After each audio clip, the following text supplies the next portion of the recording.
ग्रामस्थांना विश्वासात घेऊनच कुंभोज सौर ऊर्जा प्रकल्प राबवावा, खासदार धैर्यशील माने यांच्या प्रशासनाला सूचना।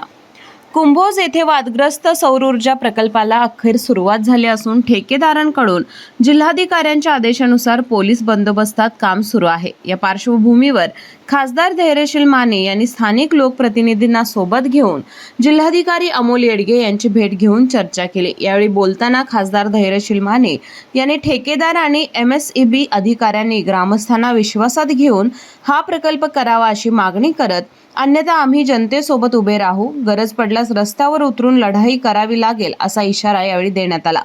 त्याचबरोबर लोकप्रतिनिधींनी आमचा सौर प्रकल्पाला विरोध नाही, केवळ सध्या सुरू असलेल्या ठिकाणाला विरोध आहे। गावासाठी आवश्यक सेवा सुविधाकरिता शासकीय जागा राखून ठेवावी अशी मागणी बोलून दाखवली। जिल्हाधिकारी अमोल येडगे यांनी या परिसरात दुसरी योग्य जागा मिळाली तर प्रकल्प 2 भागात विभागून एक भाग दुसऱ्या ठिकाणी हलवता येईल, यासाठी प्रशासन सहकार्य करेल असं सांगितलं।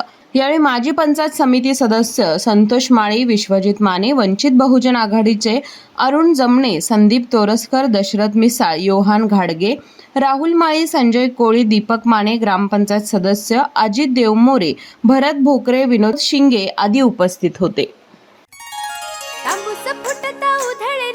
भूपाळी रामपारी दिशादाही उजळल्या आल गोकुळ आपुल्या दारी, निर्भेळ आणि सकस चवीच गोकुळ लई भारी। गोकुळची दर्जेदार दुग्ध उत्पादने। गोकुळ, अस्सल चव कोल्हापूरची। चव आहे कोल्हापुरी, गोकुळ लई भारी। अशाच नवनवीन अपडेट पाहण्यासाठी आमच्या कोल्हापुरी कारभार म्हणजेच KK न्यूज चॅनेलला सबस्क्राईब करा।